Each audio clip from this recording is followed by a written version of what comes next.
O IES Virxe do Mar de Noia celebrou hoxe a segunda edición dun novidoso certame, un premio entregado a exalumnas do centro recoñecendo a súa labor e traxectoria.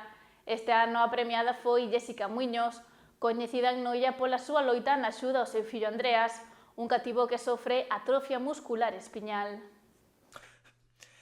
Jéssica Muiños é coñecida dende hai 7 anos en Noia pola súa loita na busca de axuda para mellorar a vida do seu fillo Andreas, doente de atrofia muscular espiñal. Agora, o IES Virxe do Mar, centro do que foi alumna, premiouna na segunda edición de premios do Instituto onde se pon en valor o traballo de exalumnas. Unha decisión que collou a Jéssica por sorpresa e que lle axuda a coller forza para seguir coa súa loita. Pois eu creo que basicamente por ser unha nai que ten un neno ca enfermidade, en vez de tirar a toalla ou non ver salida, loitar por vivir polo mellor para o teu fillo. Para min o recoñecemento significa esforzo, constancia e fe, porque sin esas tres palabras calquera enfermidade pois acaba ca vida dunha familia e polo menos ser feliz, vivir e seguir para adiante co que te veña.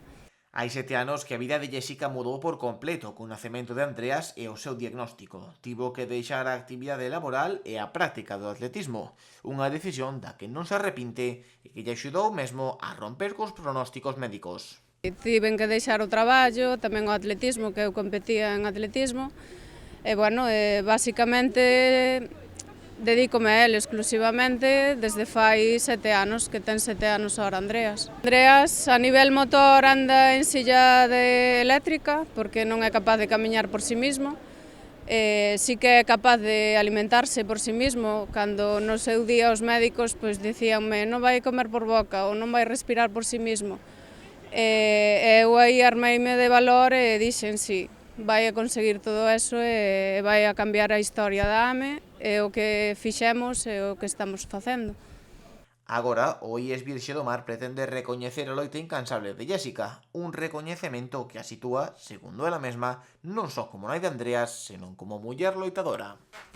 Realmente, no momento que me chamaron e dixeronme eres a segunda, bueno, vamos che dar este premio a ti, sentinme, sabes, que non era solo mamá de Andreas, era o sea, íbamos a dar como persoa, como por todo o que fixen, entonces para min é moi importante.